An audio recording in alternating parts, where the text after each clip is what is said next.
You guys have both been on once before.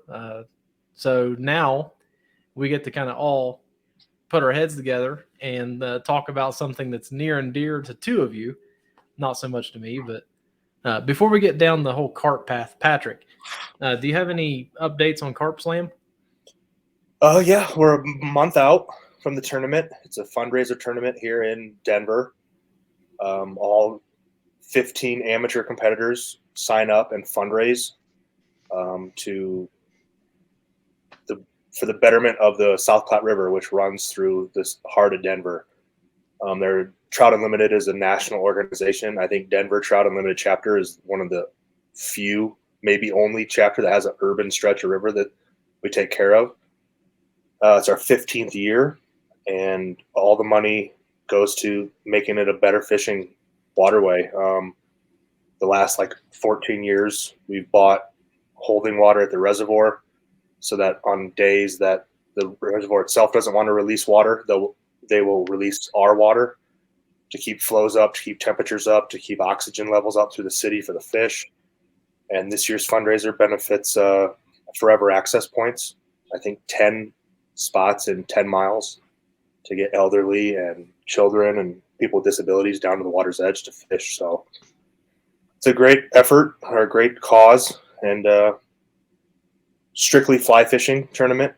And it pairs 15 amateurs with 15 full-time fishing guides. So teams of 2.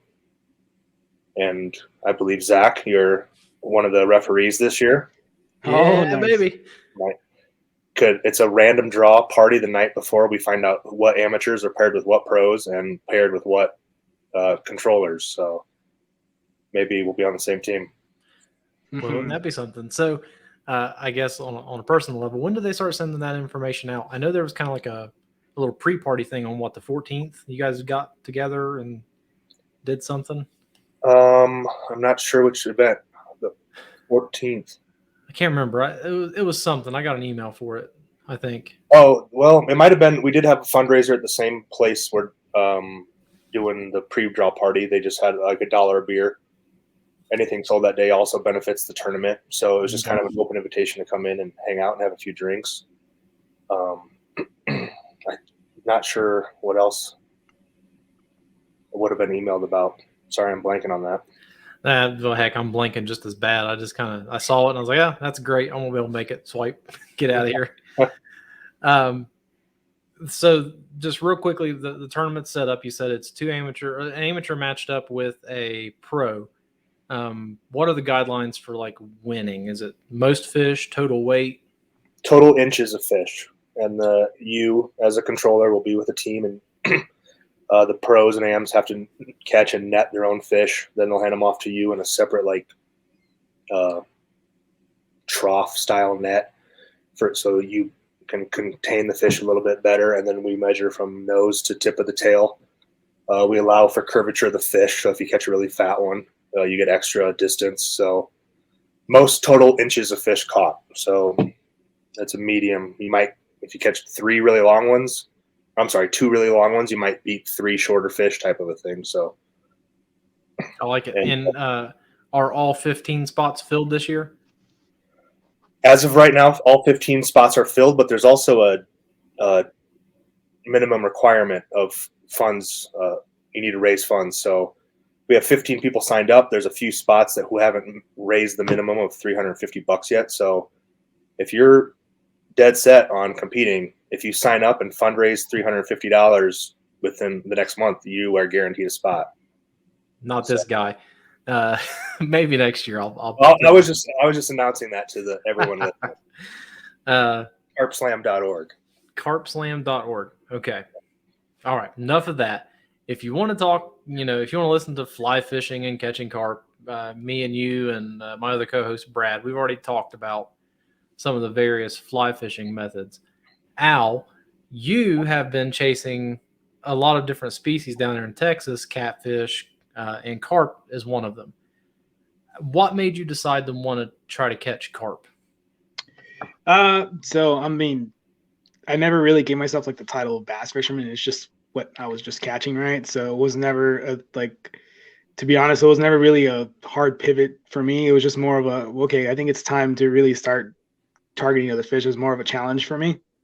So, I've always been open to catching anything else, right? And yeah, so that's kind of like where I went. And then the funny thing about carp, my perception of carp was that they're just weak fish, right? Because, I'm going to get a little bit nerdy. Like, the only time I really have any kind of info on carp was from Pokemon with the, Magikarp and Gyarados.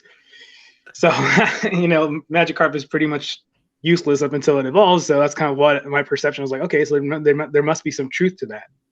Until people started telling me like, no, they fight pretty hard. I didn't necessarily believe it because I never really snagged one on accident or anything like that. So the catfish thing, that was kind of interesting because I think the third ever fish I ever caught was a albino channel that they stocked at one of the local little nature preserves that they have that's around where I live. And those things I knew from the get-go, they'll fight you, pretty bad, and it's pretty fun. So so I was like, okay. So when I heard about the carp fighting just as hard, if not harder, all right, let's try targeting them. So I started going on YouTube and started looking up at different ways of trying to catch them and everything. And then I just started trying it out. Started looking for places where I've seen people catch carp, and then eventually I finally caught my first one. So yeah. What method did you settle on as like the one that you thought was going to be the best or the most successful? So I've talked to a lot of carp fishermen overseas, and they all recommended boilies, right? I personally was not a huge fan. I've only tried like twice.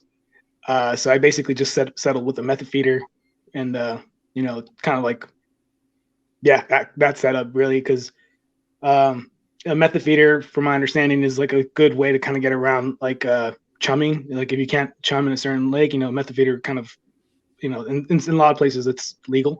Mm-hmm. So I just found that to be extra successful, and it was pretty funny because originally I was mostly catching bullheads because they were just going for the fake corn all the time, and it was frustrating seeing just how many bullhead catfish I was catching. That was it was funny and upsetting. And then eventually what I did was and there's a bunch of turtles, of course, like they love the corn, and I was not happy with it. So but eventually, like I settled on putting a couple kernels on the actual hook, aside from the pack bait that I was making. Mm-hmm. And yeah, that's kind of what landed me my first carp. And the first time I ever hooked a carp, that that experience is like no other, because I was had my rod set up, and then I was still bass fishing like on the side, and then I'm walking towards my rod, and then I see it twitching, and I'm like, okay, it's probably just a turtle messing with with the method feeder. Then I see it like kind of like bend forward, kind of like a catfish strike, more or less, where it just kind of bends forward a little bit, but then it goes back. And then the next hit was just the rod bending all the way down. And it's just like, oh my God, I start running towards it. I slipped. I slipped as I got to the thing. And then I'm trying to pull out the rod out of the rod holder, and it just got stuck. So I just pull out the entire rod holder, and I'm trying to set the hook on the fish. And yeah, I ended up losing that one because of the fact that I got it up to the surface and about maybe like 5 feet away from me. And then at that point, I was like, okay, it's time to take off the rod holder, and I lost tension on the hook set. So then it just went away. No. Patrick, what he just described, the method for catching carp, is that something that's very common overseas? Like Al, you said a lot of things that I don't know anything about. I know nothing about this style of catching carp. So this is an education for me. Is that a European thing? Yeah, the method feeder is a European style, but it's probably one of the less popular versions of the European stuff, but extremely popular here in the U.S. Actually have one here. Yeah. It's kind of like a weighted rib cage looking shape, and the ribbing just allows you to pack in your pack bait, and it holds it, and you can make different recipes out of that, and it just gives it something to hold on to. And it's weighted at the bottom, so once you cast this, basically like a snowball of bait, once you cast it out, it lands on the bottom and the weight is down. And then he mentioned the fake horn on a hair rig. So your hook is below it, and I have fake corn on this. You can have non-floating, you can have floating, or you mentioned a boilie as well, which I do use boilies quite a bit. I was very hesitant. I didn't believe in them in the U.S., but they definitely do work. But corn, a lot of people shit on corn, and it's almost that it's to avoid other species. If you want to target carp, they make the strawberries and the vanillas and the different scents to bring in carp specifically. If you just toss out corn, you might be catching bullhead. You might have bluegills picking off your bait. You might have a drum. Like if you want to only target carp, you dial it in and have it be more specific for them. But corn definitely works. You just might, if you're picky and don't want to catch other species, you might need a more specific recipe. What's a boilie? Is that the little ball thing that I see on videos? Yep. So it's boiled so that it's buoyant. Uh-huh. It'll float. So I have a little split shot. But yeah, you can boil in. I buy all mine. I've never actually made them myself, but you can the dough and the scents, and you boil them and then you roll them. The manufactured ones are made on a machine that makes like a tube, and then it splits it and rolls them into balls. But the boiling them gives them a little buoyancy, so they get up off the bottom. Huh. And so this is a method feeder with the hair rig. The hair rig is just the terminology for what the fish are inhaling or biting is not on the hook. The hook's below what they bite. So they actually hook themselves when they spit it out. So you don't set the hook on them dropping it because the hook points downward as your boilie or your fake corn floats above the hook. And you said that was one of the least popular methods. What are the other, like what do most Europeans use? A really popular one over there is called the chod rig, and it's still a hair rig. The hook being outside of your boilie or your fake corn, but it's on a circle like swivel. And it's loose, and then your weight's at the end. So if you don't know what you're casting into, if there's just muck at the bottom, if there's mud, if there's 3 feet of algae and moss growing up off the bottom, if I cast this thing out packed full of bait and it sits down into 3 feet of moss at the bottom of your lake, even if they can smell it, a carp's not going to go down in there and chew on that and find it. So the chod rig allows your weight to go to the bottom, cut through all the crap at the bottom of the lake, and then your boilie floats and slides up, just right up above the stuff. That's fascinating. Al down there, what is it, Patrick? Honestly, there's a lot more rigs too. Yeah, it really is. Yeah, I was overwhelmed with the amount of information I was looking up, and I figured the boilie would be like the easiest one, but then again, I wasn't patient enough with it, so I tried it twice, and then I just kind of went with pack bait instead. My best flavor that I've had luck with has been orange. I've tried strawberry. I've tried cherry. I have some Jolly Rancher gelatin mix that I'm going to experiment with. It's a green apple flavor. See if they like that. But yeah, like that's kind of like where you could kind of like Patrick said, like hone in on what you're really targeting is by picking giving it some flavor. And they even make a little flavor sprays for that for like the corn and everything. I'm surprised you mentioned you were having trouble with turtles too, because usually sweet flavors, they'll leave those alone a little bit more, and that's why they're used to avoid them. Like more meaty blood or fish, fresh cut fish that you target with catfish will also attract turtles, but the sweet stuff usually gets the attention of carp a bit better. I honestly think it's because in my recipe I put too many breadcrumbs.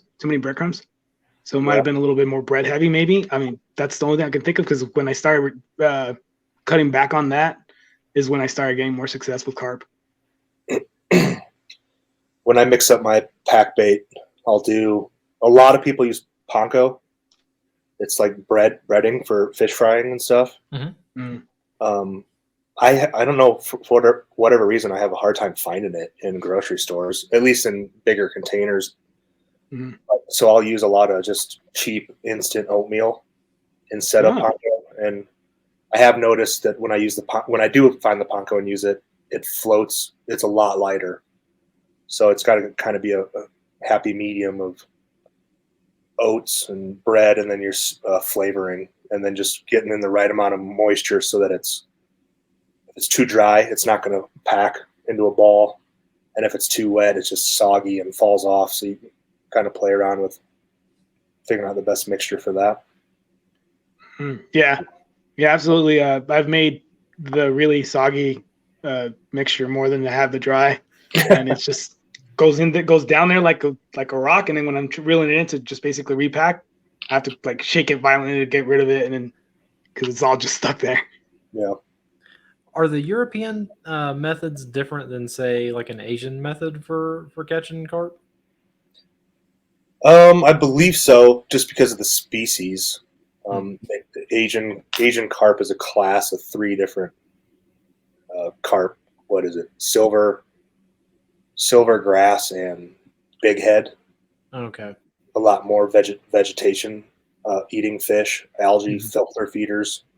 The European carp is common carp and mere carp, and definitely more omnivores. They'll eat a lot of bugs. They'll eat a lot of crawdads. They'll eat a lot of snails. So I think the fishing styles are pretty different. That's what kind of threw me a little bit when you were mentioning the sweeter, almost candy-like sprays and flavorings.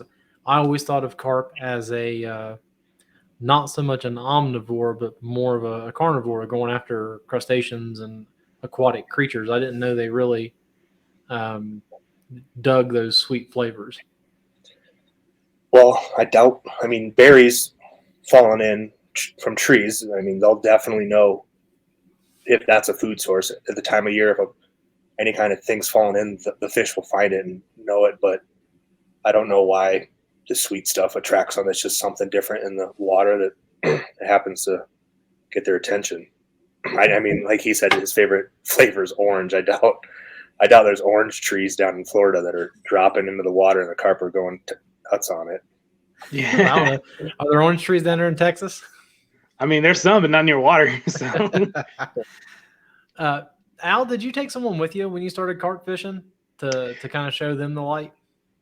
No, somebody took me actually, because they had a little bit more experience than me carp fishing, so they took me. And like I didn't. The problem was we went twice before I started going by myself because my buddy had to work a lot. So the first 2 times we didn't catch anything.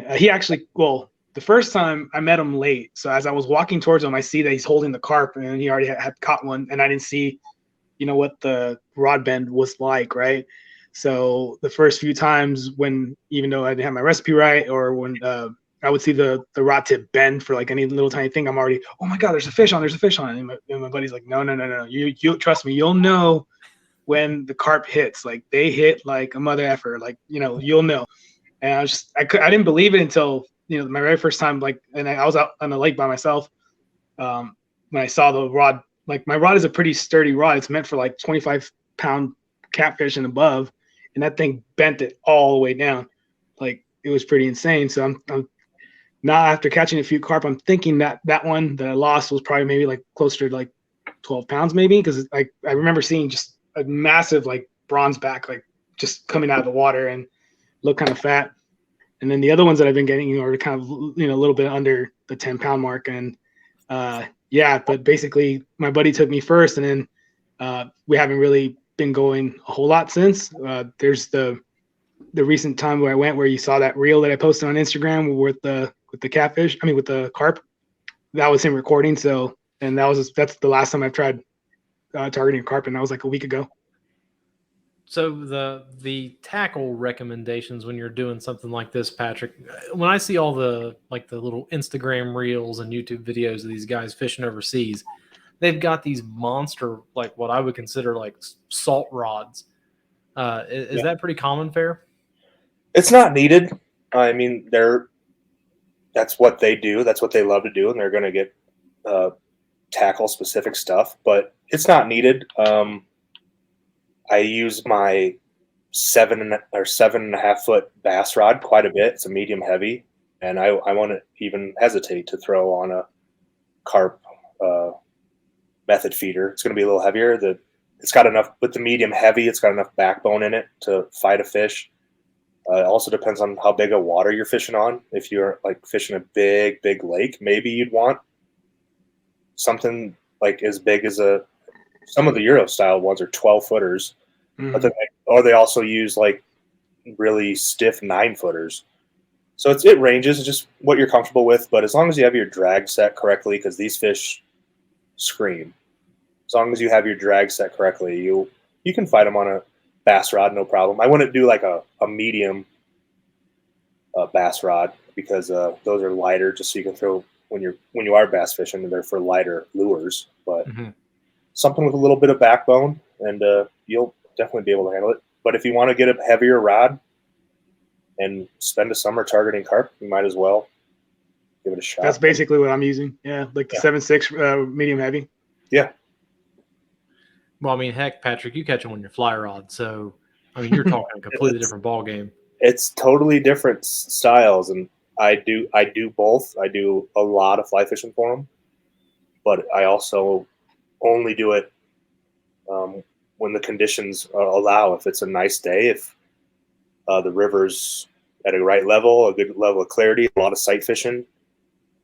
If it's not too windy, if it's even a perfect condition, but the spot I'm at has horribly overhanging trees, I'm not going to mess with getting my fly rod in that stuff. And some people look down on bait fishing, but I'm going to use the technique that at that time that gives me the best shot. So if the fish are deep, I'm not going to fly fish for them. If the water's super muddy, I'm not going to fly fish for them. So, and being able to figure it out and just know the fish.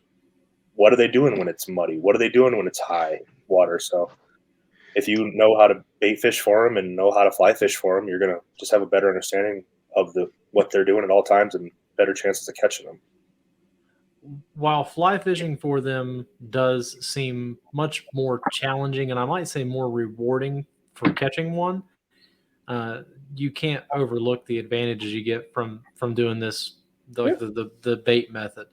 I mean, Al, I'm assuming you haven't been, camoing up and sneaking around banks trying to catch carp. You're just flinging a big ball of bait out there, right? Pretty much. But I do fly fishing is something that I definitely want to try.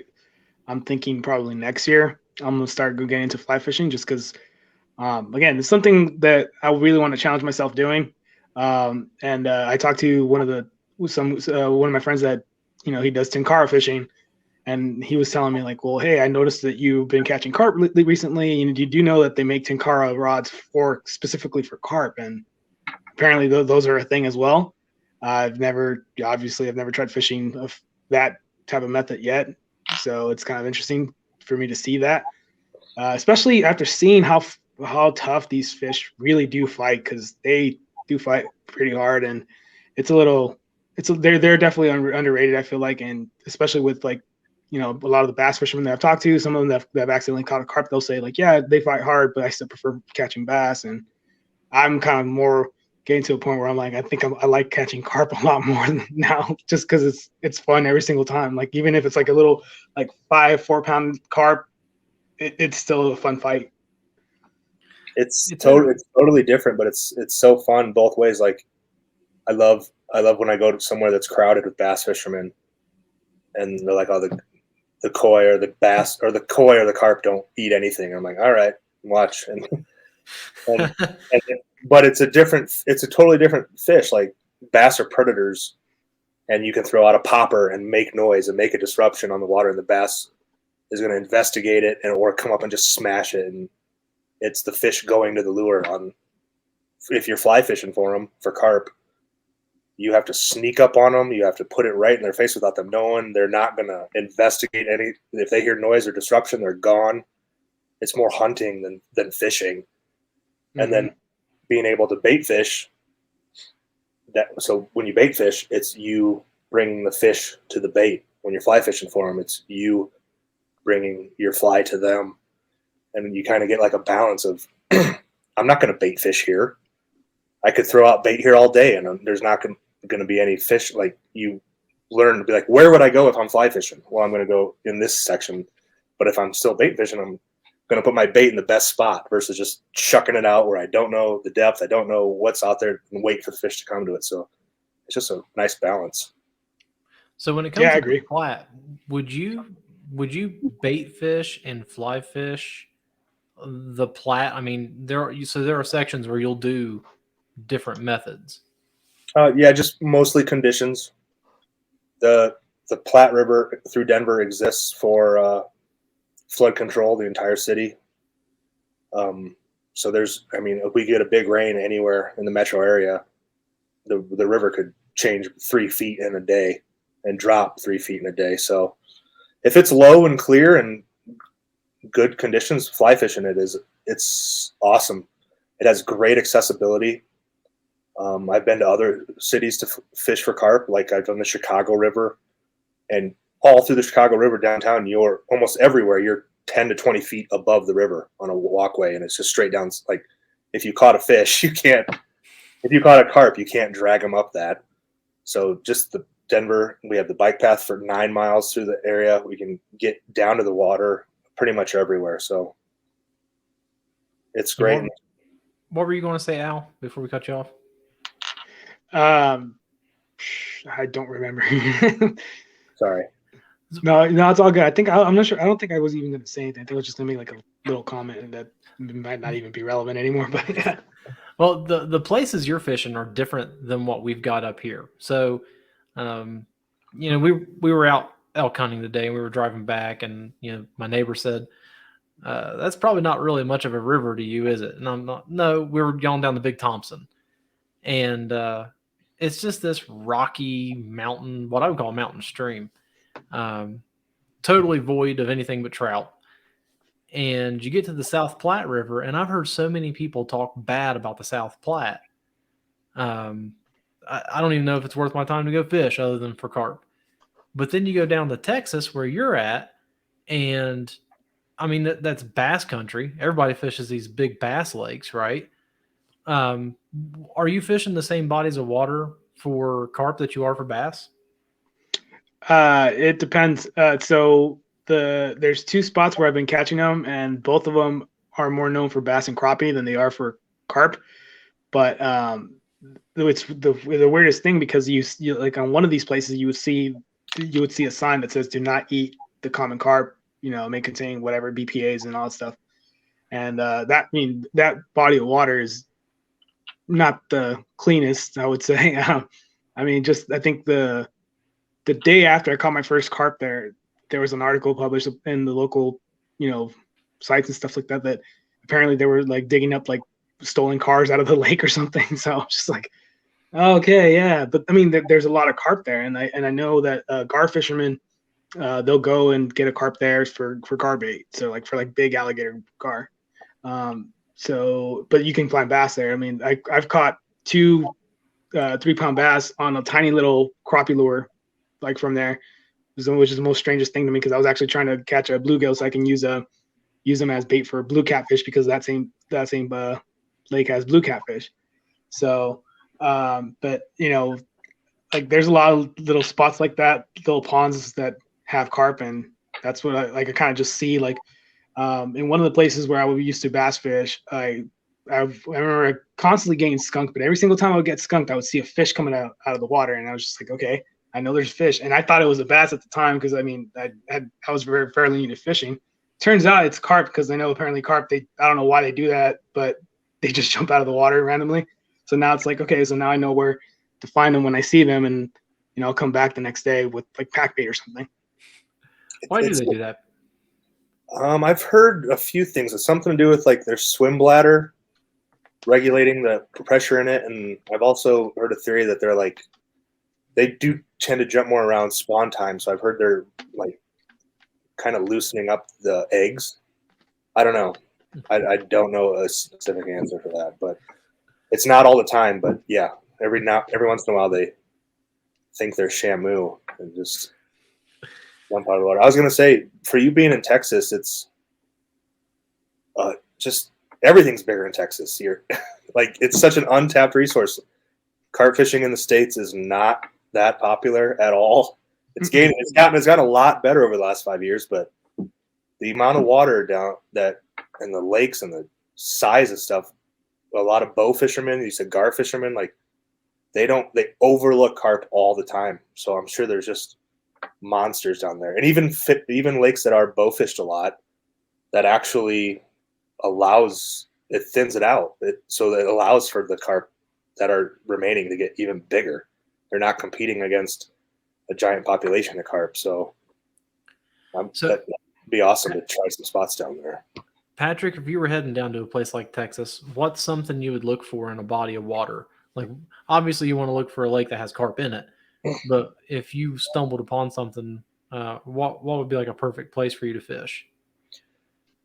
I'd look for some, if I had no clue of the body of water and just checking out, I'd look for some sort of, if it's a still lake, maybe there's a creek coming in somewhere, or even just a pipe feeding in that would maybe be bringing in some oxygen or some flow. I'd probably start there. If not, avoid this. It's more about eliminating spots. I'm not going to cast into a ton of moss or a ton of algae. Like, get a clearing where a fish could actually be feeding lower. What else if I've never been there? How about like also move around a bit, experiment, like give yourself, I don't know, half an hour. If you don't have anything, maybe try 50 feet down bank. Like, if it's a completely new spot, eliminate the obvious no's and then try a few things here and there. With carp, do they avoid rocky areas? Like, if I'm a bass fisher and I see a bunch of riprap and rock, like, I'm hitting that for sure. Do you want to avoid that with carp? They'll cruise it and they'll check for food in it. It's just tougher for you to get. If I'm fly fishing it, I would definitely go to riprap. But it's also then harder to get bait down on the bottom to sit because it might slide down in between the rocks and stuff. But no, it's more that it's a structure. I mean, if you lived underwater and technically a predator can come at you from every possible direction, if you can hold tight to a structure and just eliminate half of, the other direction would be the only way you'd ever be attacked. Like, you're going to hold close to structure and check stuff out the other way. That makes sense. I always have this preconceived notion of carp as just like this bottom cruiser. Even though that I know more about them now than I did, I still just think of them as this dirt-sucking organism that just hovers around the bottom. They're just checking stuff out. But I mean, I would, whether it's riprap, if it's rock, or if it's just a normal, gradual slope down into a river or lake, like, I don't usually bomb bait out to the middle. I'm usually always targeting fish around the edges, whether it's, if I'm fly fishing, I'm definitely fishing the edges. But even a big casting rod, I don't go too far out. Yeah, it's really weird with the carp because sometimes, like, in certain spots, I've seen them like get up to like as close to my feet, and they're just there chilling, like trying to just foraging to see what they can find. And then there's times where like the minute you take a step towards them, they'll just run away. I don't know. They're pretty weird. The good kind of weird, of course. Something that blew my mind for the Euro style, even though all their rigs and all their baits and everything just is like a untapped resource of like, oh, this is how they do it. Like, unbelievable. I need to learn that. Even once I learned that, I would still fish in front of me. When all the YouTube stuff I watch of the European fishermen, it blows my mind that they'll sit on one bank and they will cast so far and they'll fish. Like I just said, I'll cast close to the bank. They'll cast close to the other bank and just, they'll be 175 yards out of just chucking it to the far other side. And or they'll row it out. They don't even cast it. They'll open up their bail, put their pole in the pole holder, and then they'll row to the other side of the lake and drop it like 10 feet from the bank and then row back. So is that a little bit of a flex, maybe? I don't know. I do not take that approach. I would just go to the other side of the lake and fish close in. I mean, everything's a bit different over there. I mean, it's across the pond. They've grew up with a different culture than we have. Yeah, and carp's always been huge over there. It's been their Yeah. number one sport fish their entire lives. They don't have bass. It's pike and carp get big, and they love them over there. Have either of you eaten a carp? I want to, but I haven't. I have not, and for common carp, I probably wouldn't. But what's the invasive one? The big head. Big head and silver. Silver is supposedly really good. There's a white meat. The common carp's a red meat, which also shouldn't be looked down upon because tuna is usually like really red. And Meat Eater just came out with a really great episode, 20-minute long.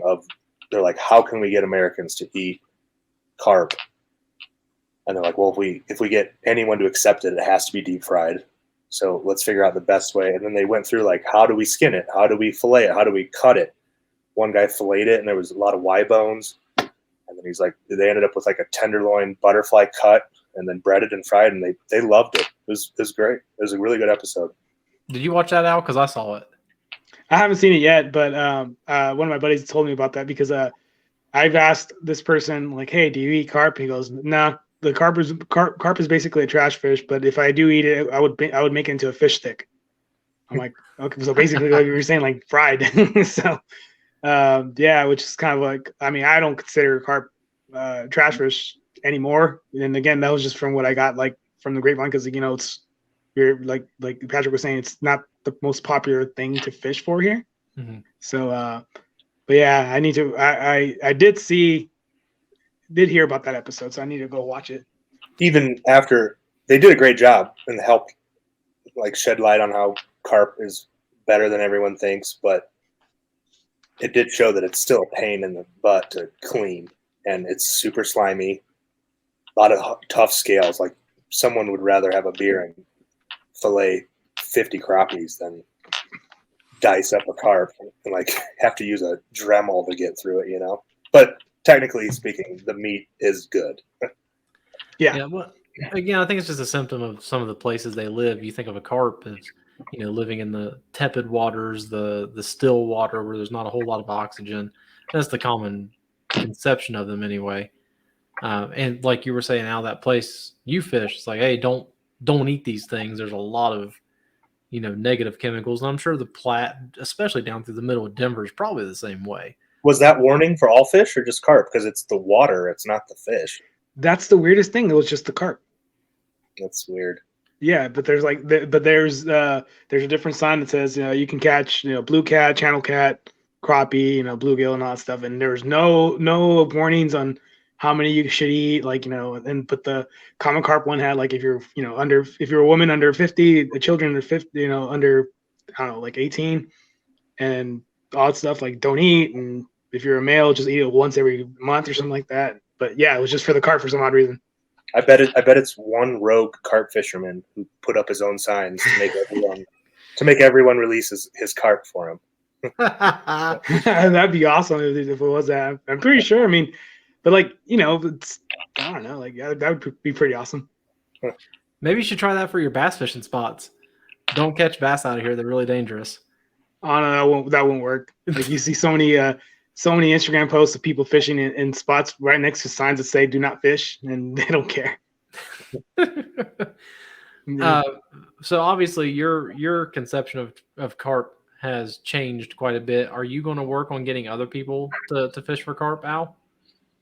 Yep. That's the whole thing about like my Instagram channel. Like it's not really more of a flex, it's more of like a hey, these are the experiences that you get from fishing, right?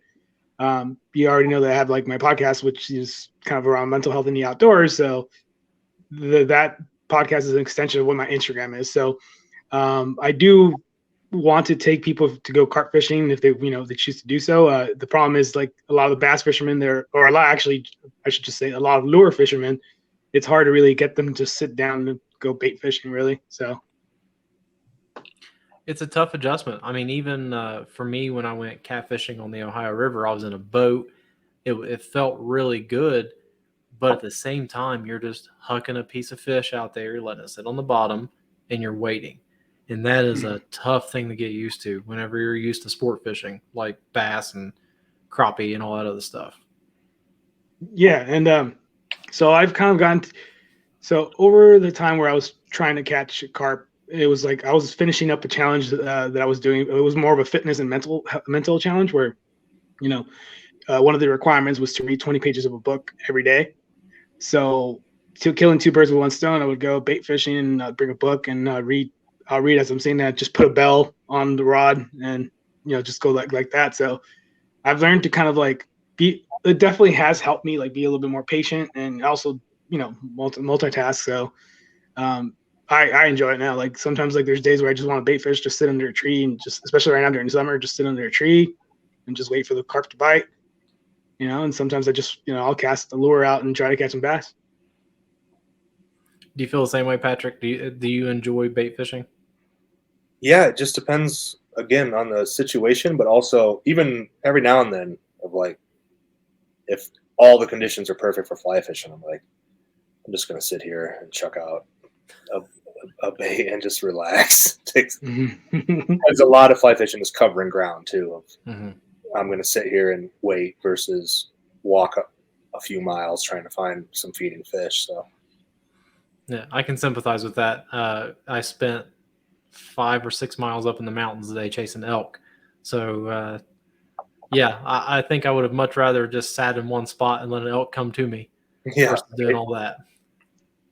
It's great. It's great exercise. I mean, I didn't see fishing, especially like lure fishing, and I would assume like basically what Patrick just said about how much ground you have to cover with fly fishing. It's the same way. I never assumed it'd be exercise, and just like it's definitely changed my perspective on a lot of things, just fishing in general. And then right now specifically carp fishing. Like the other day I was scrolling through the reels function of Instagram and I saw this dude that was like doing the Sparta like lip sync where they're just going oh right, and like for each one it'd be like largemouth, smallmouth, and then like for when it came down to the carp it was like a little tiny pup like I was like, dude, like you don't realize that carp actually fight way harder than bass, right? Like I don't get why that was a thing, but so yeah. I wanted to ask you. You mentioned you catfished and then thought they were hard or strong fighters, and then carp, like while catfish pull hard and are strong and like roll and pull, like carp just are missiles. It's unbelievable. I've had a few catfish that just run and I'm like, oh, this is a carp, and then I reel it in. I'm like, holy smokes, that's not how catfish usually fights. But did it blow your mind of how fast and far it took off when you first got one? Yeah, I mean, just like the rod bend was like just insane. Like just seeing my rod literally bent in half, like that was already like, okay, I've never seen a catfish do this. Like, what the heck? Because when I see the catfish bending the rod, it's usually like a strong pull, then it'll like relax and it'll pull again. So it's not like where like you said, like a carp is basically a little rocket where it just pulls, and and it just keeps pulling.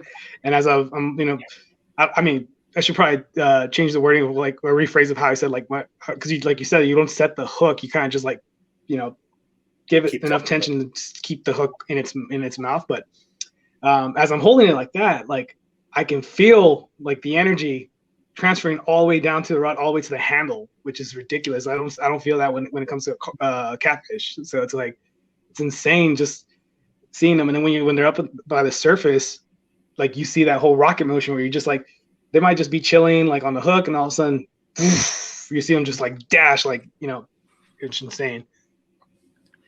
After catching some carp, would you rather catch like a 5-pound largemouth, or would you rather hook into, say, a 7 or 8 pound carp?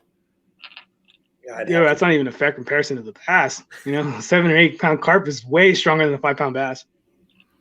But a 5-pound bass is still sweet too. If I had I'd have to go bigger carp than at 7, 8. Oh, so like 10, 15-pound carp? Maybe, yeah. But it's just completely different. I caught actually my buddy when I was in Illinois for the 4th of July. He had a farm pond, and we caught little bass for like 2.5 hours, and then all of a sudden just boom, and I was like, "Get the net! This is a good one." And he had a little spring scale. I don't know how accurate it was, but it said five pounds, and it stood out to me. I'm like, "Wow, I haven't caught a 5-pound bass in a long time." So the mark would have to be different. Like even a 20-pound carp. It's just the number. It's nice. 20-pound are pretty rare. 20-pound I catch decently regularly. I think I've weighed a 28-pound carp on a digital scale, and then I caught one bigger, but my scale was out of battery, so 30 is like elusive to me. But 5-pound bass is still really nice. Al, what would you do if you had a 30-pound carp? So somebody told me about a spot next to a marina in Lake Grapevine out here in down. Like, people catch their bass. Like I've come to realize that you can't really trust when you just say, "Oh, it's a 30-pound carp," because it might be significantly less. Like I've had people tell me like, "Oh, there's 10-pound bass or 7-pound bass out of this place," and like realistically, you're gonna catch like a 4-pound bass or maybe 5, which it's still a good catch, but it's not like a 7-pound bass. But so I really want to check that spot out. One thing I will say, I haven't noticed this from carp because I've only fished them in the summer. But like bass, like a 5-pound bass may not fight the same way. Like that's what I noticed about largemouth. Like especially like if you catch a 5-pound bass in the summer versus like in the fall or spring. In the summer, they tend to be a little bit more lethargic, so they don't fight as hard, at least in my experience. Whereas like in the spring, like they'll fight you for days. And I've even caught recently a 2-pound bass that felt like it was pretty strong. And I don't know if that has to do with just, how well they're eating or whatever, but there's definitely differences like that. Now, even in the wintertime, like I went ice fishing here last year, and while it's a different species of fish, I caught a sucker, right? So to me, they're kind of similar to a carp, gummy lips, feet on the bottom, all that stuff. And I hooked into that, and I thought, oh God, I've got like a 20-inch walleye on here or something. I mean, even ice fishing, it fought like crazy. And I pulled it up, and I was like, a sucker of all the things to catch. Yeah. But that lethargic feeling, yeah, I get that. I understand what you're saying. Like the one of the recent catches before we had before we started the transition in the fall, it was a 4.5-pound bass, and like the bite felt strong, but as I was reeling in, it just didn't do anything. I thought it was dead, honestly, like for a little while.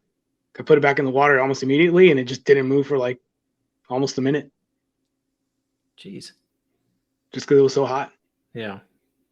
I'll see that difference in carp too, depending on the size of them. Some of the smaller ones are just psychopaths. Like they're screaming around. They won't ever quit. They'll pull, drag. They'll empty it out, and then you'll get also a big one where they're super fast, and at least in the Platte, they know to like rub down the edges of the rocks to try and break your line. And I'm like, oh, this is an old fish. It knows to just stay on the edge and beat itself up trying to break the line. Or the next one, if it's a big one, it'll just swim straight and forever. And it'll like just try to empty your reel. And it's just, they act differently and they'll fight differently. And you're just like, what is going on here? But they're all strong. That has got to be such a good feeling having your reel just emptied by a fish just taken off. Unless they take all of it, then you're sick to your stomach. I recently had a catfish, and it was my fault because this catfish must have been like 8 or 9 pounds. But so I mean, I can tell the difference between a catfish, like as I'm reeling between a catfish and a carp. Like obviously, like the catfish, you'll see it roll. They'll do the barrel roll, so you'll see the line kind of just shake up and down versus like just a straight pull. But this one time I was fishing for carp actually, and it was, it just so happened that the catfish hit the lure, and all of a sudden, because I didn't put the rod holder in the secure spot, the rod holder kind of like, because the ground was really soft, it like was going diagonal, and all of a sudden I see the rod just fly out of the rod, like the rod holder. So I'm running. That's about as fast as I've ever run before in my life to make sure that my rod doesn't go inside the water. I've managed to catch it. And yeah, that was just insane. Like, and these two fish that's like, I don't know, like I really do enjoy them. And one of the things too that I got into doing recently, I know it's not really so much carp related, is using like really, really light tackle, like an ultra light 6-foot rod to catch like 4 or 5 pound fish. That's been pretty fun as well. Well, something you've been doing a lot of here recently that I've really been enjoying. It seems like you've been going out of your way to find places that you wouldn't normally fish. So some of the smaller creeks, and to me that's great because you're finding places that everybody overlooks. No one ever thinks to go just to a small little creek and fish. Mm-hmm. That's been creeks just because like I see water and like I see some kind of movement there. So I was like, all right, let's just throw a few lures around and see what happens. And there's one creek in particular where the one where I posted my recent reel, I don't know if it's a drum or if it's a carp, but there's something that stands out that's not a bass or catfish, and it's just huge, like there. So I'm gonna go back there and probably take some pack bait and then also some night crawlers. I've heard of people catching carp with night crawlers. It's the strangest thing. So yeah, they'll definitely hit a worm. Drum also fight really hard too for being looked down upon. They're strong. Yeah, screw drum. I don't like them. Yes, they are. They're a great sport fish. They're a lot of fun to catch. Yeah, I've never caught one before. So I mean, if it is a drum, that'll be a first. And yeah, I mean, it's something that's also like underrated. Like it definitely it deserves its respect. Just it's also is it also a carp? A type of carp? No, right? It's in the perch family, I believe. Oh, okay. Oh, is it really? I think so. I didn't know that. Are them and redfin? Are they similar? Yep. Thought so. Very similar. Redfin's one of my bucket fish list. I want to catch one of those things so bad. I've had a rough year. I've done, I don't know, 3 or 4 guided trips, and all of them have been just the worst weather conditions. I went to Texas, Corpus Christi, Rockport for 4 days to catch redfish on the fly, and it rained 10 inches in 3 days of the 4 days I was there. Oh, shit. And then I told you I went to Missouri, Mississippi, and got blanked with a guide there. And then went to Illinois, and it rained for 12 of the 15 days I was there. Like this. Gee whiz. See, I went back to Ohio, and I had a perfect fishing trip. I only got to fish maybe 2 or 3 times, but the weather was perfect. I got to fish my favorite spots. I caught fish every time, and it made me really miss the fishing there because I have not been very successful here in Colorado so far. It's a lot different. This summer is kind of odd, too. We've had decent rain down here. The mountains are in a huge drought, but we've had decent rain down here. The Platte through the city's been great temperatures and good levels all year. I think part of it's my fault. I just haven't made the effort to actually get out and fish the way that I wanted to. Some of that's been out of my control. Kids, new job, just things didn't line up the way that I wanted it to. But at the same time, I go fishing and I get blanked 2 or 3 times. I'm like, you know what? I'm good with fishing for a while. I want to take a break until ice season rolls around, and I'm going to go catch some trout. Which I can't wait for ice fishing season, by the way. I'm stoked. I've caught a trout on accident, never caught one on purpose. Not yet, at least. I've never caught one fly fishing on purpose. That's beyond me. I can't figure that out yet. Well, and I pissed off a few people with that trout because, I mean, it wasn't on purpose. Like, I wasn't targeting trout. I was targeting bass out in California. And somehow it hit my lipless, like, crankbait, which was the strangest thing because I never thought they would go for it. Like, I don't know if I hit it in the face with it because it was kind of like a side hook, but like part of the hook was still in the corner of its mouth. So it kind of gave me the impression, all right, maybe he went for it. But I was spending a lot of time trying to unhook the little guy. But as I, got him out, he fell and then he just rolled around the dirt. So now I'm holding in the dirt and I still took a picture and posted it. And I got, quite a bit of heat. That is a cardinal sin for trout fishing. Yeah, I found that out the hard way. And Well, yeah, so I was like, okay, like first of all, it wasn't an accident. I'm sorry. And Yeah. I didn't want it to like fall and roll around. Like it just fell out of my hand just because it shook. And I was gonna, yeah. That's the big difference. I mean, you were trying, you didn't mean to. It's not like you just caught it and threw him on the ground. And be like, I'll take a picture in a minute. Like it happened. You tried your best. You know that you want to avoid that stuff, and then people still complain. Send those people the video of them stocking mountain ponds by dropping them out of airplanes, and be like, it's okay. It has some dirt on it.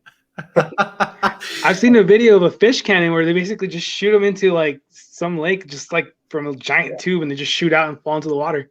Obviously, we don't want to take care of the fish as best you can. There are people who stick their fingers up in their gills or like keep them out of the water way too long. But if you drop it, everybody chill out. We're gonna release it. It's okay. We're not. That's the beauty of carp fishing. No one gives a shit about what you do with a carp. No, I was yelled at so bad once from a European dude because I had my thumb in his mouth. Oh yeah, same. No way, really? Not even. Definitely, don't vertically hold the carp because they're so heavy. Like you're holding the fish sideways, and my thumb like went in its mouth in the photo so that it couldn't shake its head, and that guy was mad. Why?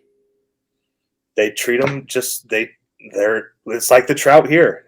It's a European, it's carp. They love it. They're like, don't do it that way. And I guess I get it, but that's bizarre. And you've been the same thing with you, Al? It's also the U.S. Yeah. They're shot by bow and arrows, or they're caught and thrown on the bank. Like it's okay. I'll take it into consideration. Tell me that. Don't scream at me first. Yeah, I got this similar situation with, again, European carp fishermen, not so much anybody in the U.S. Because basically, so what I was trying to do to get the picture, I held the carp, and then all of a sudden it fell because it shook, so it fell, rolled around, and there was a lot of like dry grass, so it got a bunch of the dry grass on it.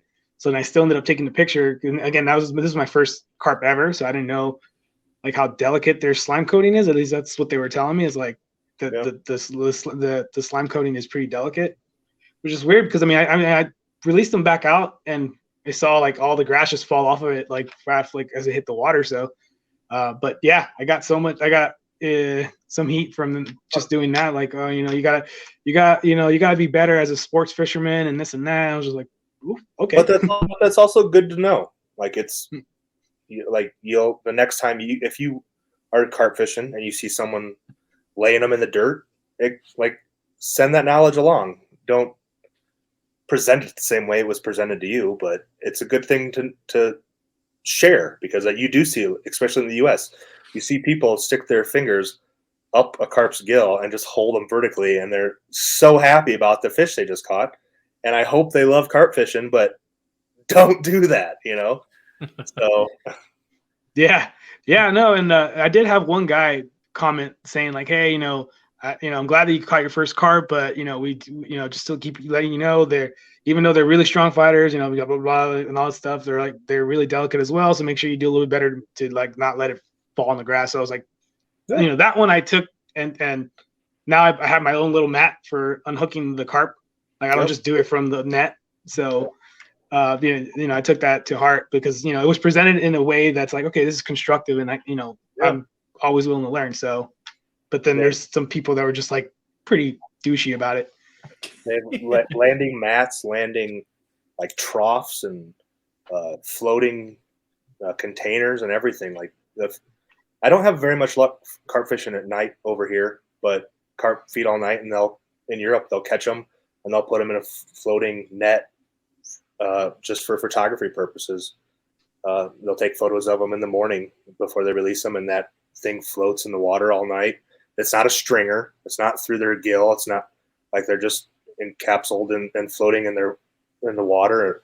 And even when they're then taking photos, it's a little trough that they're pouring water on them, and it's safe. The surface is safe for their slime coat and everything, and they got everything figured out. It's a huge market. BigCarpTackle.com is probably the biggest thing vendor here in the U.S. It's overwhelming, but they have what you need. And They have a lot of stuff. If you're just getting into carp fishing too, I would highly recommend Carl and Alex YouTube channel. They have their videos and their movies, but then they also have a tutorial channel that explains every rig, how to look for fish, what to look for, and baits and everything. So awesome. Gentlemen, I need to wrap it up and get ready to go sleepy times because I'm super tired. Do either of you have anything you want to add before we finish up about carp fishing? Patrick, you want to plug Carp Slam again or anything? sure. We got. Oh, is that a spam can? It's the slam can. Not the slam. I like that. Yeah, Carp Slam is in a month.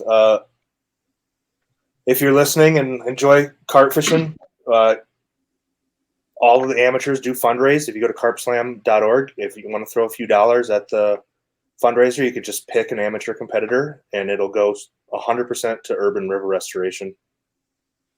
You also have your own store. You sell the racket nets, T-shirts. I also run urbananglersusa.com. It's a blog for urban fishing, and I repurpose recycled tennis rackets into tennis racket nets. It's a lot of R's in that sentence. Recycled racket nets. And they are super slick. Do you have one? Yeah, look at there. That's Whoa. a tennis racket, my man. Is that for trout basically, right? Because they're fantastic trout and bass nets. And just because I carp fish so much, I do carp fish with them, but a big fish has to go in head first. But they work. They're great for covering ground. That's the biggest thing is I have bigger nets, and I have ones that a big carp will go way down in, but I don't want to be crouching underneath trees or even walking a mile with it on my backpack. So this one, they're small, and if you do get into a big fish, just put them in head first, and you'll be fine. Yeah, and then Al, you've got your podcast if you want to plug it real quick. Yeah. So you can find me on New Age Alchemist, all one word, on Instagram and YouTube. YouTube is where I post my episodes for my podcast, which is called Mindful Endeavors, and that's specifically more for mental health in the outdoors. Sometimes those two topics are tied together, so we have discussions around that, and we do include other things, maybe like some financial stuff and some cooking stuff as another way of kind of mentally decompression. To mentally decompress. So that's the thing that I kind of do the most, and then also I'm going to be doing some more vlogs pretty soon, especially around the creek fishing stuff, because like you said, it's something that's not really explored a whole lot. And really, my whole thing with Instagram, even the podcast, is basically try different things, challenge yourself. It's one of the reasons why I'm ended up in a carp fishing world now, because then I kind of I ended up loving it. So, but yeah, check my podcast out. Mindful Endeavors it's on Spotify, Apple Podcast, and YouTube. So yeah. Gentlemen, it's been a treat, and hopefully I'll be heading down to the South Platte here soon and watching some people catch some big carp. Hopefully we can actually fish sometime soon, but if not, you're coming down here for the Carp Slam. Got it, man. You got me. Dude, Gentlemen, I'm down to go carp fishing over there. Let me know one of these days. Hey, you need to come up sometime, man. I'll show you around. Dude, I will hold you. I will definitely take you up on that. Gentlemen, have a good evening. All right. Thanks, everyone. Later.